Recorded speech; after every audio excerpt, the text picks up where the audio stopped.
and say hello to everyone else who's online. We have a bit of a smaller group, which is usual for these kinds of things. We usually start the first and the last sessions always have, everybody involved, and then in the middle people have to, they find conflicts. But this live session is recorded, so it's really great that we'll go through this, and then others can also watch this live session and see back the discussion. So it'll be interesting that we have a little smaller group, maybe a little easier to facilitate some of the discussion that will come from the presentation. So I'll just say hello to everyone who's on. You'll remember me, I'm Charlie Donovan. I'm calling you in today from Amsterdam, so we're in separate locations today. The goal of today is really to pick up on the theme that we touched upon in the very first session, which is around how can there be a win-win strategy here for the utility. Something that we're observing in every market around the world is that the pressure on the conventional utility business model is pressure. That is clearly the case in India, although the dynamics are slightly different due to the high levels of state ownership. And so we had a case study this week looking into these issues about how a utility in Europe, E.ON, is trying to really radically transform itself in order to deal with these changes. And this live session is an opportunity to look at some more of those issues in the context of India. So with that, I'm really pleased, Kanika, that you could be with us today to share with us some of the experiences TEEW has been doing in this space and to look specifically at some case studies and really look forward to thinking those through with you. So with that, let me turn it over to you. You have a bit of a presentation. The agenda for today will be, we'll have a presentation and some time for discussion, and we'll do that we've broken that up into three steps. So we hope that we'll get people involved in the discussion quite quickly. As always, please, it'd be great if you could just put a quick word into the chat so we know that you're there. And as things are going along, if you'd like to pose your questions into the chat box, that way Shuva and myself can see that and try to steer our conversation most efficiently. Okay, so if there's no kind of procedural questions, Kanika, I'll hand it over to you. And thanks again for being with us. Thank you, Charlie. Just pulling up my slides. Okay, so good afternoon, everyone, and good morning to those of you that are still in an earlier part of the day or in a different time zone. Very, very happy to be a part of this training, and I hope that you will find it useful. The idea very much of the discussion today is how can utilities participate in this energy transition that we're seeing, specifically in the case of India. For anyone who is, one of the stakeholders that's actively participating in the space, but also anybody who's following what's happening in the energy market, there is no denying that India is well on its way in an energy transition. And rooftop solar is only one of the ways in which we're exploring that. Unfortunately, though, rooftop solar is one of the underperformers so far. And the reason for that is multifold. But very specifically in what we're going to discuss today is how can we get the different stakeholders that are not yet participating very actively, especially utilities and end consumers in the rooftop sector, how can you get them to participate more, and what are the business models and the different modalities in which that they can participate more. So I'm going to quickly introduce myself. My name is Kanika Chawla, and I lead the Renewable Energy Program at the Council on Energy, Environment and Water.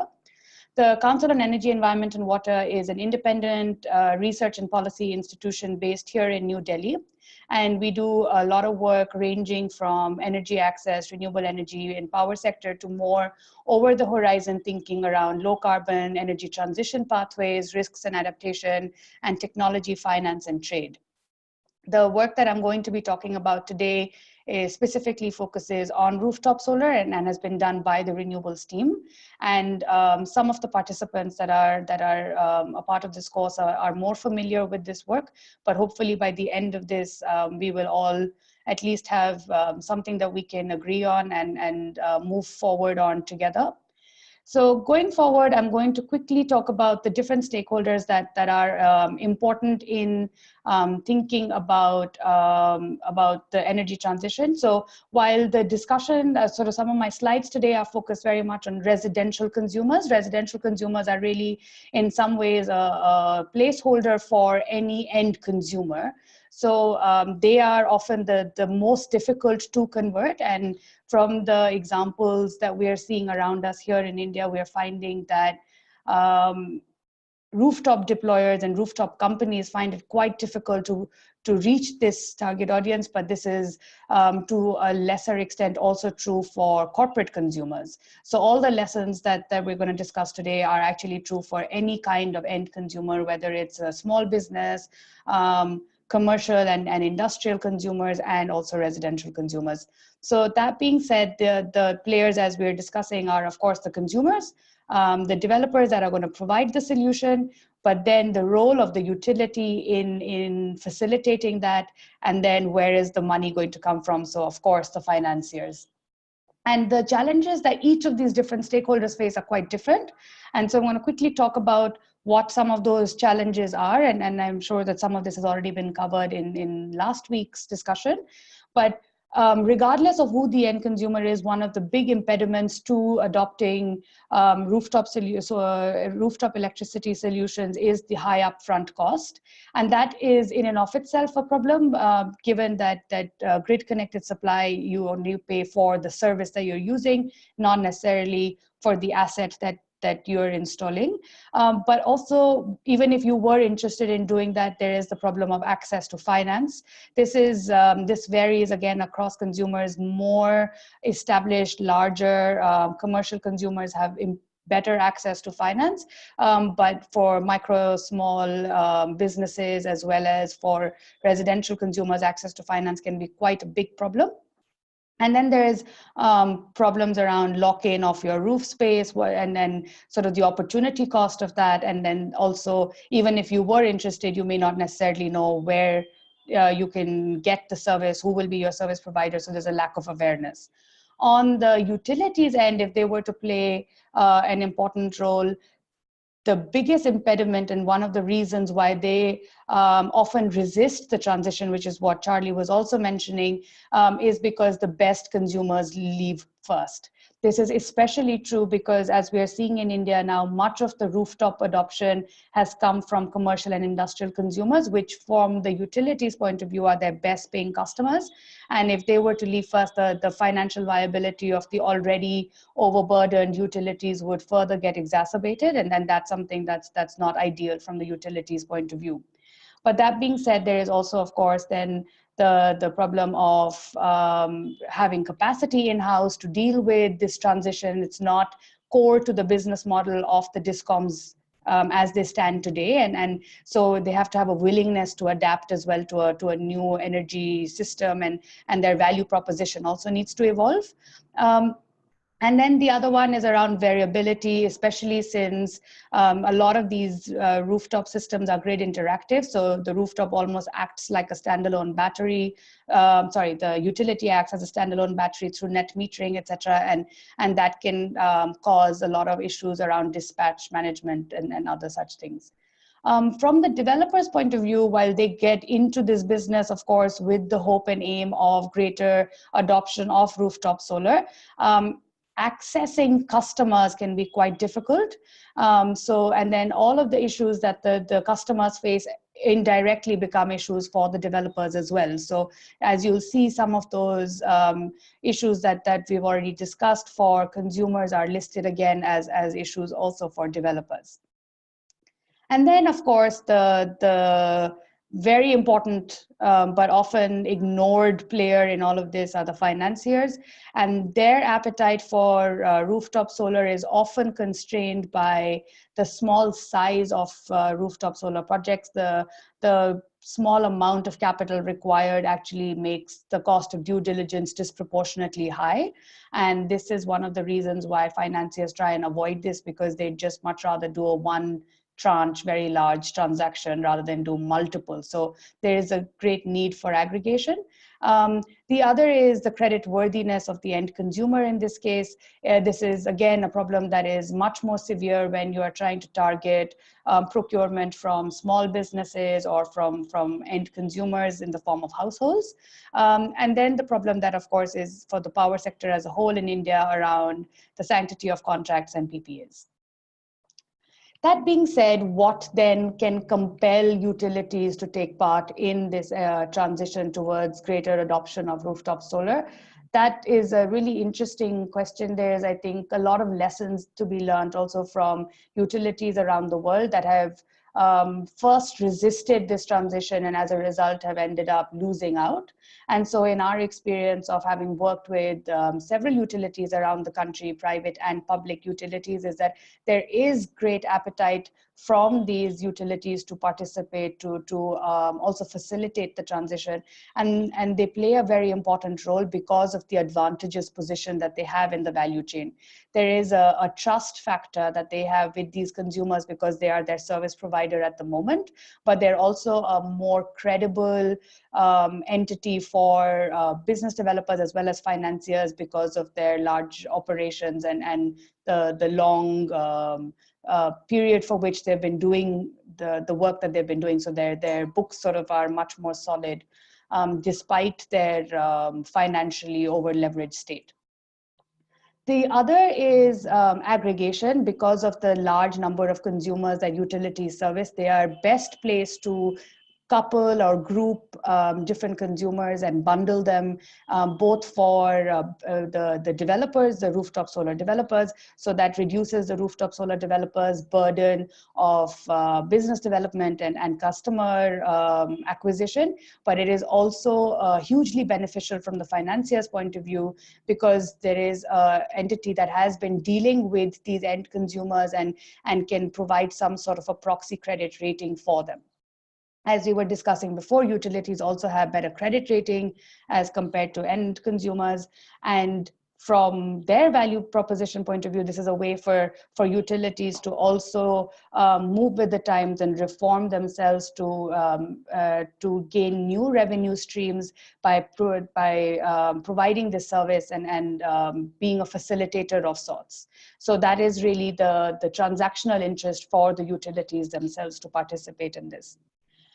Given the utilities' interest, the Council on Energy, Environment and Water has been working with a few utilities to design business models that could help them get their consumer base to transition to rooftop solar, and also do this in a way that makes a lot of economic sense both for the end consumer, but also makes economic sense for the utility itself. So what I'm going to do is present 3 business models, or 3.5 business models. And what we'll do is at the end of each business model, we can stop for some interaction and discussion. So the first one is a community solar model. It's very much like any other sort of capital capex model for rooftop solar, except it addresses the problem of the small size of rooftop projects, and then the problem that is posed by that both of customer acquisition as well as financing that. So what the utility can do is really is bundle a group of interested consumers, whether they're households or other corporate procurers, bundle them together and then pass on that aggregated demand to the developer. The developer would then install the system either on one site and then sort of have all the different consumers that would be in a densely sort of proximate geographic area to have virtual net metering to get access to this. But this would still be, you would not be able to address the problem of high upfront cost through this, nor necessarily of the other issues around the duration it takes to necessarily get net metering licenses, virtual net metering licenses, etc. But you would address the challenges of scale as well as the access to rooftop. Another version of this is if you were to do the exact same thing, but not in a CapEx model, but more in an OpEx model, is again, if you were to bundle the demand from multiple households, but then also get the developers would then provide it as a service. So in some ways, it's a rent a roof kind of model. So you would address the market challenges of access to rooftop, high upfront cost, and access to finance. So these are two examples of business models that already exist, but versions of them that would make adoption of solar rooftop more attractive for small businesses and other kinds of end consumers. So both corporate procurement, but also residential procurement of solar. So I'll stop here for some questions.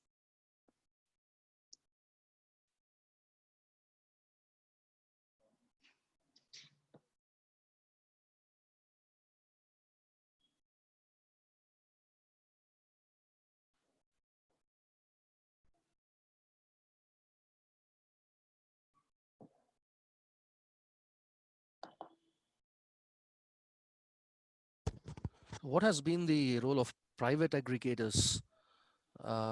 Is that model evolving as well?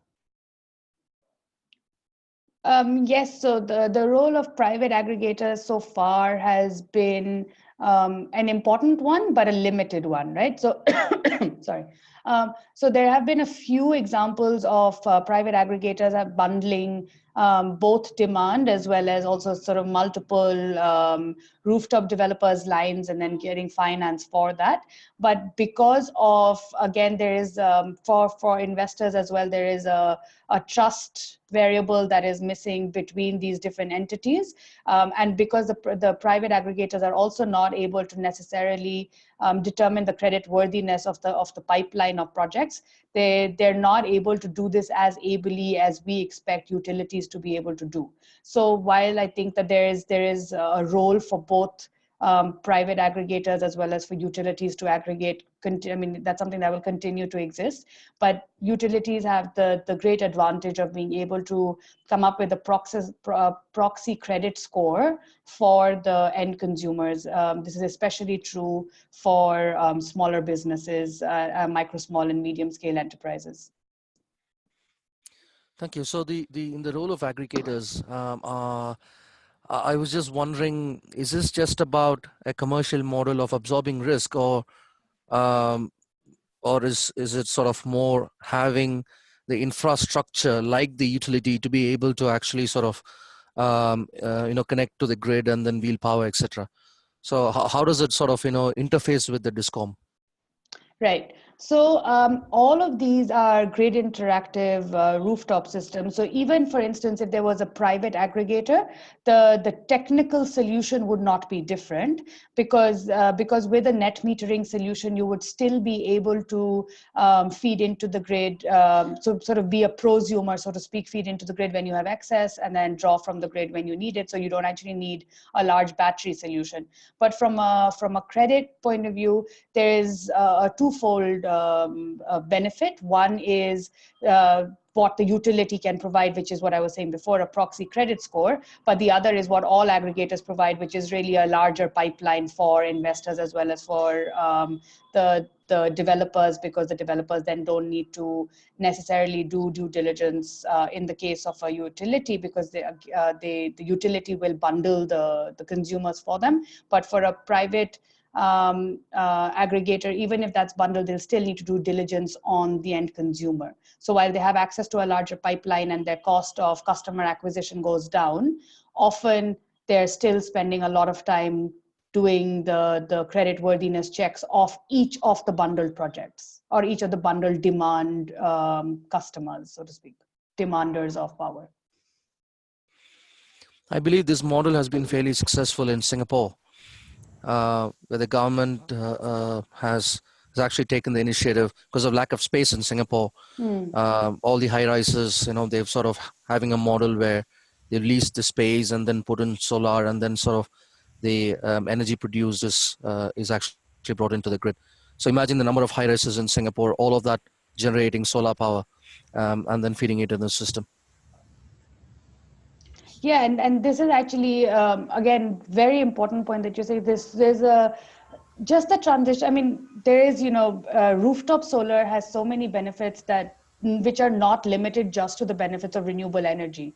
One of the big, especially in urban centers or more densely populated areas, this is a really easy way to monetize your rooftop space, to also reduce the transmission and distribution losses, because the site of consumption and the site of production are quite close to each other. But more than anything else, I think it's also a really interesting way to make the energy transition a people's movement, and you get much more engagement from consumers, as opposed to if you were doing it in sort of large solar parks where the end consumer is agnostic as to what electron they're consuming, right? They don't really know where it's coming from. And so the participation of the consumer in the energy mix is limited if you don't do this. So there is, of course, very practical benefits, but then there are also socio-political benefits that accrue from transitioning to rooftop solar. Kanika, I have a question regarding what are the regulatory challenges? Sorry. Yes, please go ahead. What are the regulatory challenges you face? Because aggregator model, will it not conflict with the licensing requirement from the state regulator? Right. So this is very, very interesting question. So one of the things, so for instance, we're trying to pilot these business models in the state of Delhi, and what we're doing at the moment is working with the Delhi Electricity Regulatory Commission to allow a virtual net metering system, because at the moment you are of course allowed to do net metering, but you're not allowed to do virtual net metering. In fact, there are regulatory constraints also for the two other business models that I'm going to talk about. Well, actually only one of the two others, and those are something that of course we it's a process to get the commission to also see the value proposition of these business models. But I think it goes back to the point that I was making earlier about regulation, utilities, and all the more deeply embedded power sector players to keep up with the energy transition. Some of the regulators' constraints at the moment are designed for an energy system of the past. And as the energy system evolves, the regulator will also need to evolve. So in fact, there are groups of utilities that are working together to make presentations in front of the regulators to really get the regulators to also move the regulation in order to allow some of these business models to be operationalized. Kanika, could you just clarify what you meant by virtual net metering? Because all net metering in some ways is virtual because there's no physical flow. So what's the extra distinction that you create there? Right. So because the virtual net metering is the need for virtual net metering is a function of multiple consumers being bundled together. So you would actually have one single one single net meter, which would say how much you fed into the grid versus what is the bidirectional balance. But the virtual net metering is sort of the sub-meters of this net meter to determine individual consumer consumption. Kanika, a follow-up question. Is it not only a regulatory challenge, but also you need to have some kind of provision in the Electricity Act itself? So there is no such provision existing today. There is a need to amend the Act itself. Yes and no, because since there is a net metering provision and there is also a sub-metering provision for normal electricity, the two can actually be clubbed together. So you don't necessarily, it's in how you read the Act. But again, that is for the forum of regulators and for independent individual state regulators to take a view on that. And that's why I think, testing some of these business models and seeing their feasibility would be quite interesting. And so once you have a test case and you have a proof of concept, then even if you were to move for an amendment in the Electricity Act, while not easy, it would definitely be something that would be worth the effort, if at all required. True. Yeah, so should we move on to the next model if that's all the questions there are at the moment. That's great. Kanika, Yep. just one last one. Just one Yes. last question. Yes, Shubham. I'm just asking this because we have a lot of questions coming in with this from these cooperative housing societies, etc., where we're trying to aggregate a whole bunch of demand from diverse consumers or residents, etc. And do you think that if this is not, and I asked this question on the chat also in Singapore where we spoke of high-rise roofs, is how much difference would it make if this was mandated as law that all high-rises should have rooftops and not make it voluntary? Because the experience is that, let's say you have a high-rise of around 100 residents and they would all have to conquer on this investment or this leasing out the rooftop because it's a common society and Yeah. that it comes into play, and that has been a hindrance to getting it from the consumer side to agree to such a project, because this is actually an infrastructure project in a cooperative or in an area, even in a community. Sure. So actually, that's a really, really interesting question because as you may be able to see from the slides, a lot of these solutions are for high-rise societies or multi-story apartments, because that really is sort of where the business model makes a lot of sense as well. And these are often households that have an appetite, but they don't necessarily know how, because not everybody has access to the rights to the roof, and the roof is often held in public trust based between all the residents. I think that, of course, if you were able to legislate this, that would be ideal. But because in the absence of legislation, you have to drive a lot of behavioral shift towards wanting to demand rooftop solar. But in the absence of both legislation and this behavioral shift, I think that good economics can often drive this. So especially in a model which is a more OPEX based model, like the one that I'm presenting just now, this community solar. Again, if you are able to make the economic case, there is no reason for anyone to resist the transition, right? And you're anyway going to, it's not going to hurt the reliability of supply. It's only going to increase your energy security. So you know that even if there were, say, for instance, a power cut in the time that the sun is shining, or if you had some amount of battery storage, you'd be able to power basic services through solar, all at a competitive price. So I think that, especially in the context of a country like India, the economics is what will drive the transition, not so much necessarily just a behavioral transition. But of course, legislation is ideal. So, and just a follow-up to this, in your studies, and we are also doing this across India, has any state at least mandated solar rooftops for upcoming projects or new developments? Do you have any idea?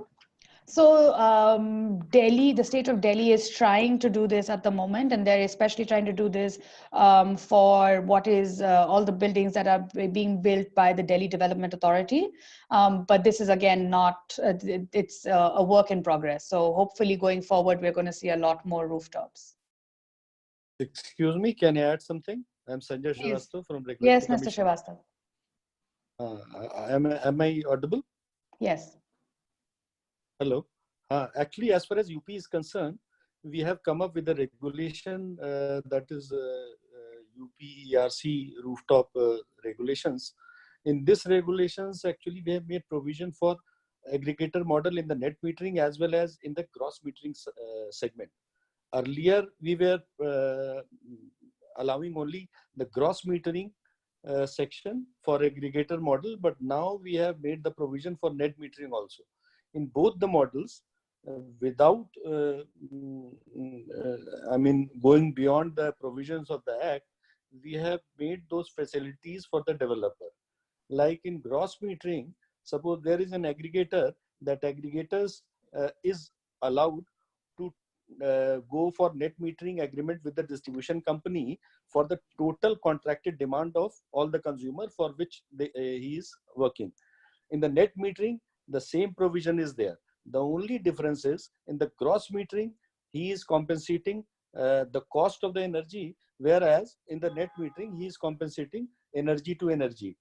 Yeah. He is responsible with the consumers for their deliveries, and at the same time, he is responsible to the DISCOM for adjusting the energy or the cost. So in Uttar Pradesh, both the provisions have been made, although no such case is in our knowledge that has come up as of now. But the provisions are there. Oh, so exciting times for rooftop solar. So you can go through the UPERC regulations. The provisions have been given there. Right. Thank you. Okay, so in the interest of time, I'm going to move on to the next business model. This one is something that I'm sure many of you are familiar with, on-bill financing model.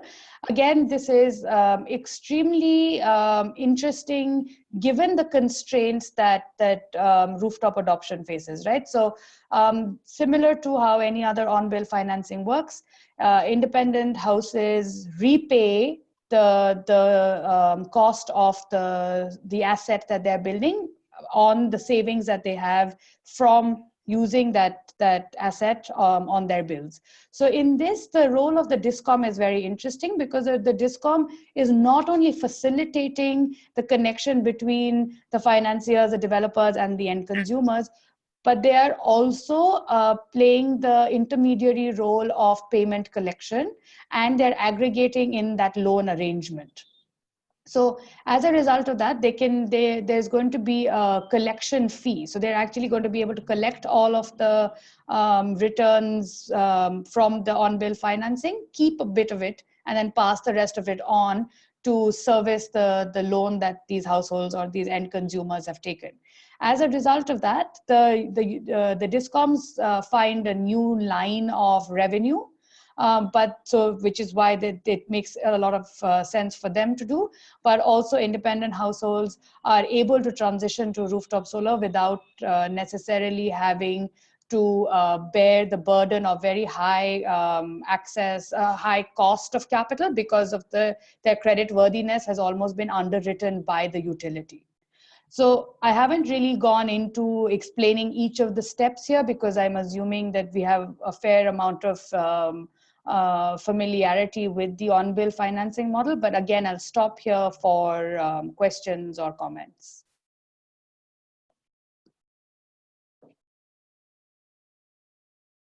How many years do these contracts generally are for?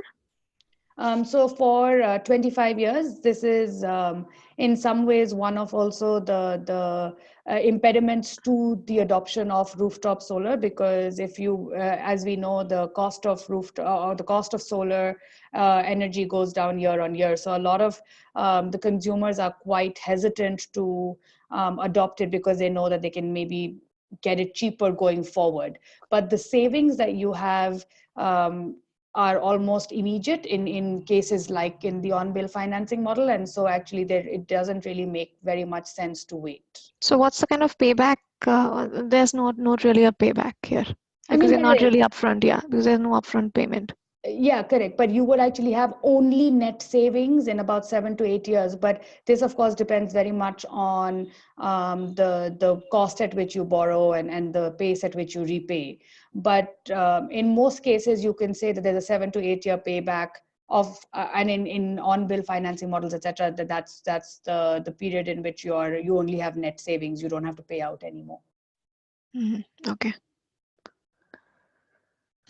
Kanika, I have a question for you, which is it may relate to all the business models, but maybe you could go into a little bit of the issues about the ownership and when, if the DISCOM were to need to recover the asset due to non-performance or non-payment, how is the legal situation with regards to their ability to access that asset as security and to try to salvage some value from the asset? Yeah.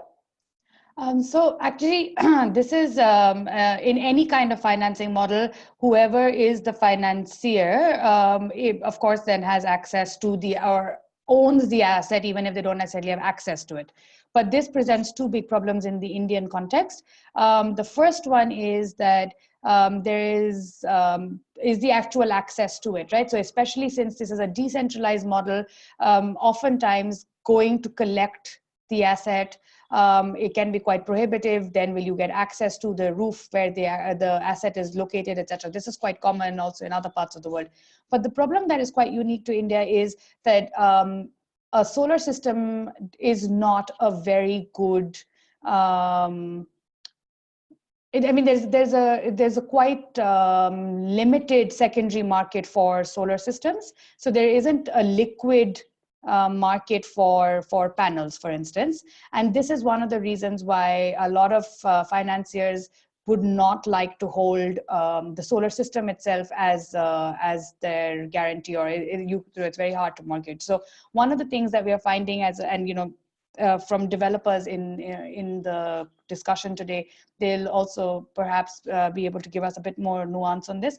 But one of the things we find is that when small businesses or households go to raise a line of borrowing or line of debt to finance a rooftop system, they often have to they either have to do it on their balance sheet, or they have to mortgage their entire house to do this.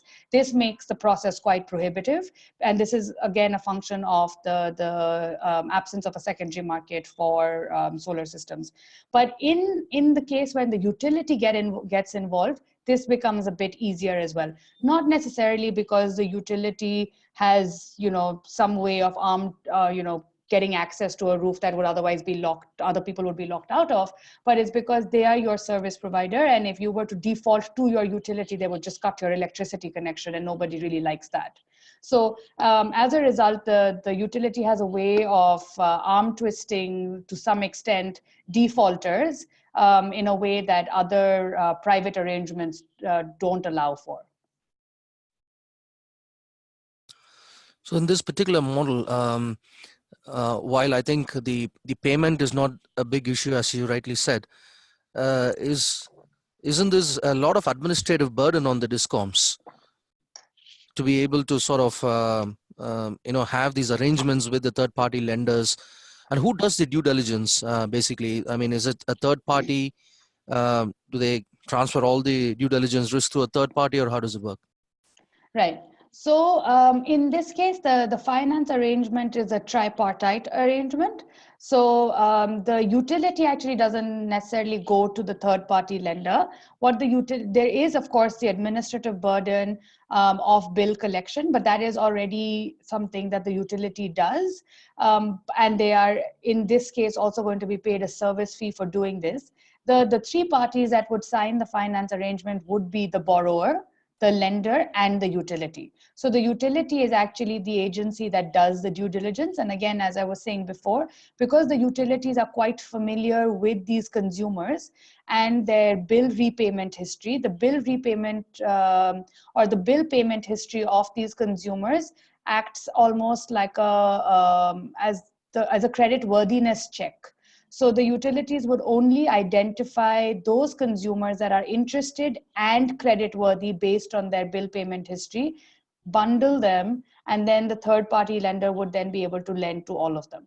So in a way, actually, it's a win-win. You are providing both aggregation as well as due diligence, as well as recovering some amount of revenue through the service fee. And so the consumer builds an asset and uses solar electricity. The third party lends and recovers money and sort of makes profit because that's their business model.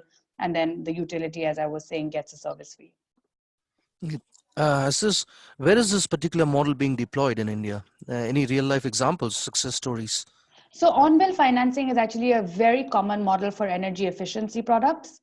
EESL, as well as many other energy efficiency products through EESL, but also other energy efficiency appliances. So for instance, even in industry, when they want to do energy efficiency innovation, or they want to get raise debt to be able to get more efficient machinery or appliances, whatever, they do a lot of this on bill. So the savings on their electricity bill are used to repay the banks or whatever, the NBFCs from which they're borrowing. Thank you.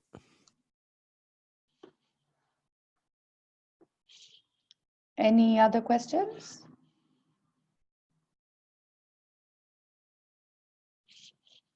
Okay, so I'll then move to the third business model, which is slightly complicated, but also my favorite. Because what this does is it allows every type of consumer the choice to consume electrons from solar. So it allows people to be a bit more discerning. The way that it works is it's called the Solar Partners model. And what we say is that it's the model for everyone. And the way that it works is in some sense and form a bit similar to how utility procurement of large grid connected renewable energy works. Except that in this case, it's just coming from decentralized roof owners. So I would like you to sort of think about this in two ways. If you look at the top half of the little infographic that I have here, that's very much a rent a roof kind of model where the developer rents a roof and produces solar electricity and sells it to the utility. And then there are consumers that the utility already services that subscribe to a solar service, and they can say how much solar electricity they want, etc. And then they're serviced by the utility specifically. Now, what this does is, because year on year, the demand, one would assume, would increase for solar as a service, that the utility would actually have to procure more and more solar. And as I was saying before, that year on year, new installation of solar capacity actually gets cheaper. But because the utility would then bundle this, the end consumer would effectively pay a lower tariff every year. The other advantage of doing this is that because it's quite modular, even if there were people who can opt out. So while one would imagine that because of the quality of service and the benefits that accrue from it, nobody would like to opt out, but it addresses the behavioral risk of feeling locked in. And since it's almost like an annual service, you know that you can opt out if you wanted to. What the only sort of impediment to something like this is that there is, you basically need a little bit of a rejig of the regulatory system. At the moment, the regulators do not allow for different consumers to pay different tariffs, and they don't allow consumers to sort of necessarily choose the kind of electricity that they want. And so in this case, since you would actually not just pay the same tariff for, say, normal grid electricity versus solar electricity, the regulator would have to make a provision for being able to pay for solar electricity. So that is the only big change that will be required for something like this. But this would allow people who are tenants in houses, so who don't actually own their own roofs, or for even businesses that don't necessarily have the space or they want to first perhaps test the solar model before they invest in it in a big way. So this is in some ways a really good gateway to the huge adoption of solar rooftops.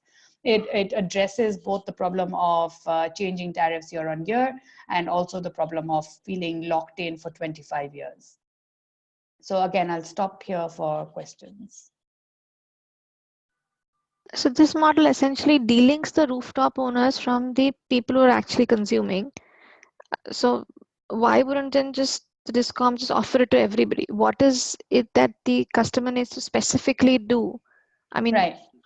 Yeah, no, I understand the question. So yeah, you are right that it does. So for instance, I could both be a roof owner as well as a person who would like to subscribe to this. But in that case, I would have two different contracts. So I would be monetized for the roof space that I would loan out for something like this. But then I would have to pay for the solar as a service. But on the second part of your question, why don't utilities offer it to everyone? They would. So it would basically be every single person that is serviced by that DISCOM could opt in or opt out. And of course, there is the risk of being oversubscribed, etc., in which case you just pro rata it, and year on year, you're able to get more and more of your electricity from solar. But there is a delinking just to be in some ways also more inclusive of those who don't have a rooftop.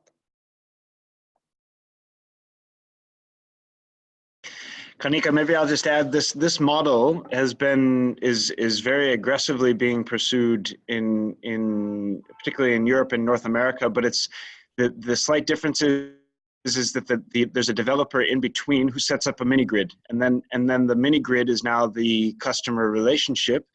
And I think to the person's question before, there you introduce a thing which is there's a club, and then the club interacts with the discom. And so here you've got the discom acting as the mini grid, so to speak, and the distinction isn't. But there's one more flavor of this, which is a bit more, let's say, competitively hostile to the discom, in which the mini grid operator now has that face to the customer. Right. And the advantage of something like this is where the discom is the interface, is that you're just able to reach out to a much larger audience and make the case for sort of larger installations and economies of scale. All of those would then get factored in.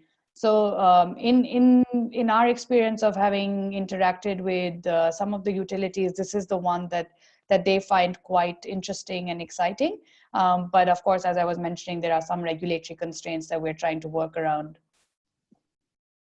Yeah, Kanika, I also feel that discoms would be willing participant in this kind of model, because maybe some kind of markup they'll also have in this model, and they'll not lose their customer either. So this is some model which would be getting some kind of support from discoms. So I also think that of the three, this would be my favorite too. Good, we are agreed then. Yeah. Okay, so then very quickly, this is really just a summary slide, is that what are the different roles that utilities can play and be sort of an active agent of the transition, while also benefiting in the process, rather than being sort of in political economy terms, being sort of the losers in the transition.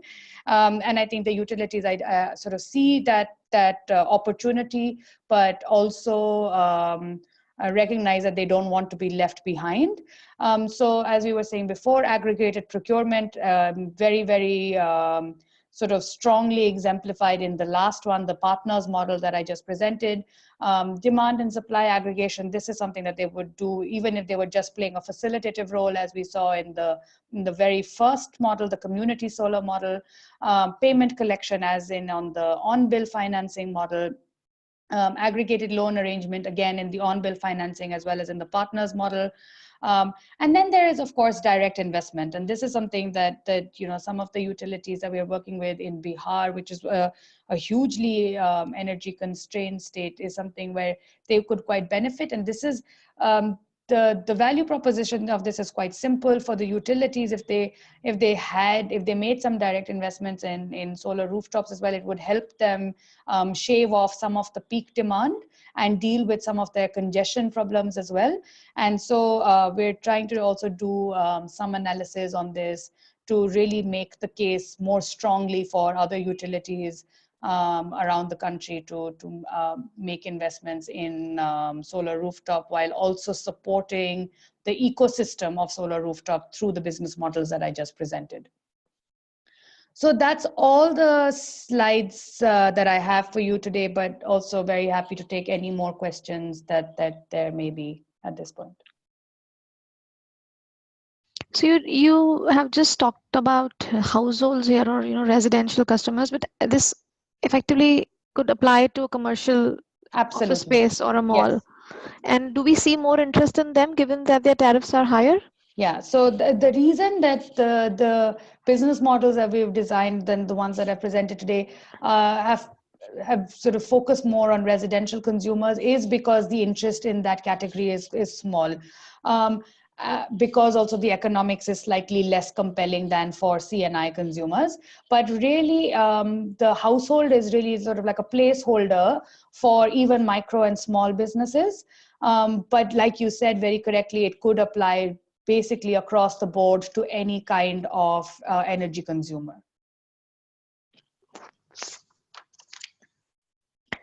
Do you also see variants of this with, say, CHP or some different solution with industries like rooftop solar plus some gas powered engine or something? Yeah, I mean, again, for depending on the kind of business or the commercial enterprise, there is, it's not just electricity for lighting or appliances, but also for industrial processes.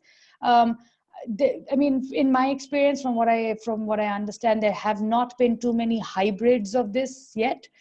Usually, what we see is that there's blending of what the grid is providing you plus what you're perhaps generating on site, and some of this is a lot of what we see in the commercial and industrial space is also captive solar rooftops. So you're really not even connecting that to the grid. But going forward with net metering benefits, etc., we're seeing much more grid interactive rooftops.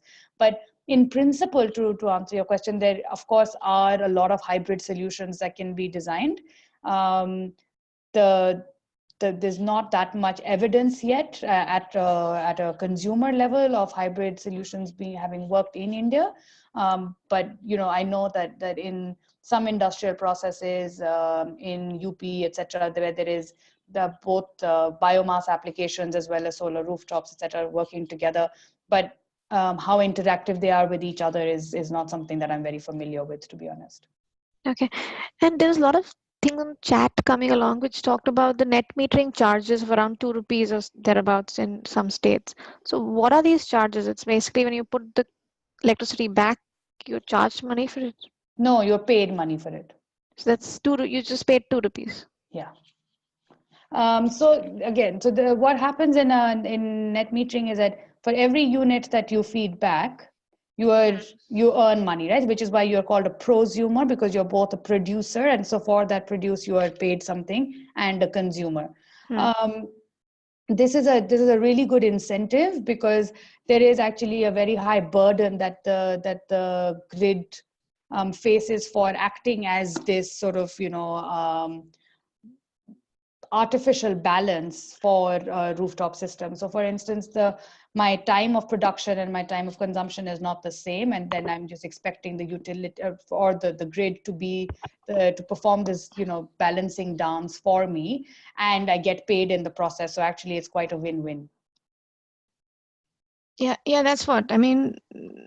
Okay, so that's what goes to finance in a way your exactly, yeah. It's a good incentive for consumers to want to become rooftop solar owners in some way. Mm-hmm. Thanks. Okay, I have a question, and this is not directly for Kanika, but the regulators and the DISCOMs that are on this panel.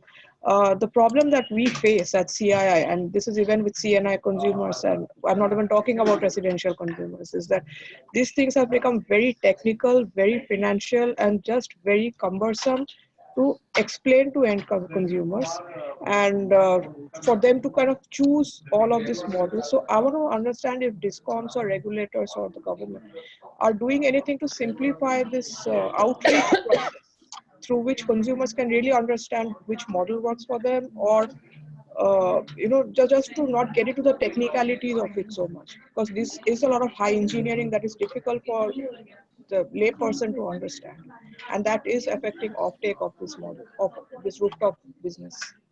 Yeah. So I'm going to let maybe the people from the utilities answer, but just in my experience, I can give you the example of the two Delhi utilities, the BSES Rajdhani, which has done a lot of solar rooftops in some of their service areas. And as a part of that, they do a lot of sensitization of the different residents. They have workshops, etc. And then the other utility is BSES Yamuna, where they're actually running a sensitization program. And one of the things that we're doing with them is a consumer perception survey to try and understand which of these business models they would like to adopt, without actually getting, like you said, into the high engineering of it, but just really very much explaining the economics of it, the benefits of it, and what they would have to do.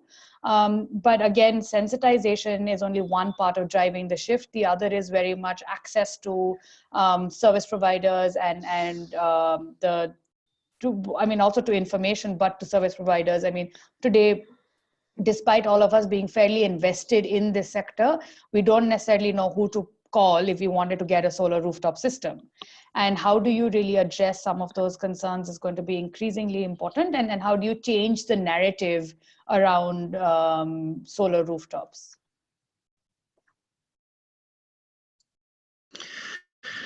Great. We should stop there so that we can let people get away on time. This has been a really, really useful session. But thank you very much, Kanika, for your presentation. And it's really good to have some tangible models to now debate. There are other models out there. I see on the chat very interested in this get out of the way model, and I'm sure that will come up in some people's discussions as well.